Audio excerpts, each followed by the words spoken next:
هيسدد النادي الاهلي اولا. اذا مؤمن زكريا هيسدد اول ضربة للنادي الاهلي.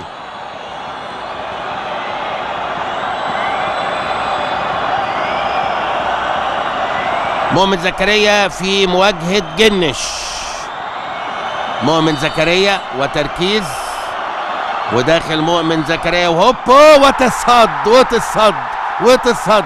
الضربة الأولى ينجح فيها المتألق جنش، وحطها ضعيفة. مؤمن زكريا لم يكن موفق في قوة التسديد، وراح لها جنش بمنتهى الروعة والجمال وصدها، ويبقى الهدف الضائع الأول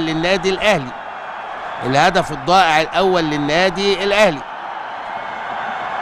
طبعا هنا إحباط في أول ضربة، طبعا لسه بدري جدا. شريف إكرامي هيبقى عليه دور كبير جدا. الضربة الأولى لنادي الزمالك، داخل باسم مرسي وهوبو يا عيني، حلوة باسم مرسي. والهدف الأول لنادي الزمالك راح شريف في اليمين، حطها هو في الشمال، حلوة. والهدف الأول لنادي الزمالك. 0-1 لصالح نادي الزمالك. الضربة الثانية للنادي الأهلي،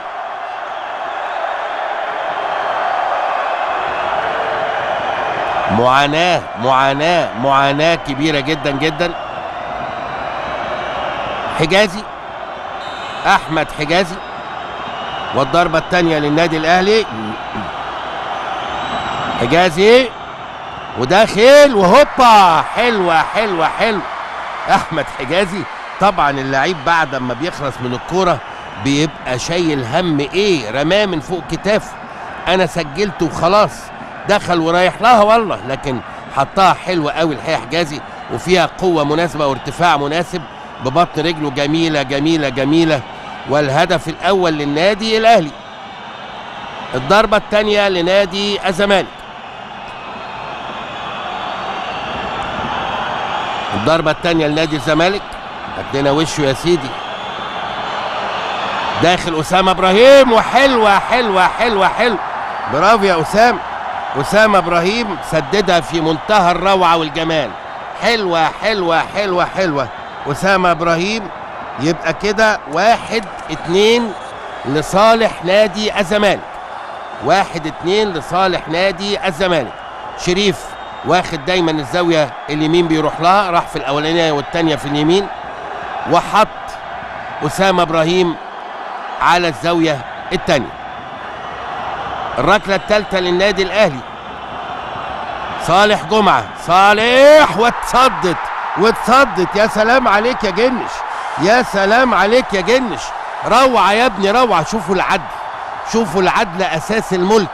حلمي لاعب جنش برغم ان الشناوي كان جاهز، لكن جنش كان منتظم اكتر وكان موجود اكتر وما كانش مصاب وما توقفش، اداله التوفيق حتى هذه اللحظة في صالحه تماما، وتتجه المباراة في هذه اللحظات لصالح نادي الزمالك بقوة.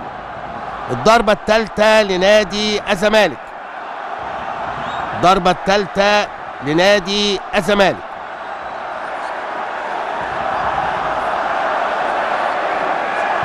الكفة بتميل بقوة في هذه اللحظات لنادي الزمالك. جاب هدفين من هدفين، النادي الأهلي جاب هدف من 3. لو ده دخل هيبقى 3 أهداف. هنشوف. أحمد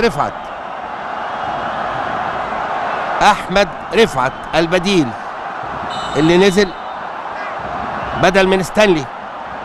أحمد رفعت وتسجيل والهدف. حلوة. منتهى التركيز، حطها حلوة. بقت كده 1-3. النادي الأهلي ما عندوش فرصة انه يضيع ولا كورة، لانه لو ضيع اي كورة، لو ضاعت اللي جاية دي، يعلن نادي الزمالك بطل. ولو هنشوف، مش هنكمل الا لما نشوف واحدة بواحدة. نشوف الاول الضربة الرابعة النادي الاهلي، مين اللي داخل؟ الضربة الرابعة للنادي الاهلي حسام غالي. حسام غالي داخل، حسام غالي، حسام غالي وهوبا، يا نهار ابيض، خلصت المباراة. حسام غالي وخلصت المباراة، انتهت المباراة ولن تستكمل ضربات الجزاء.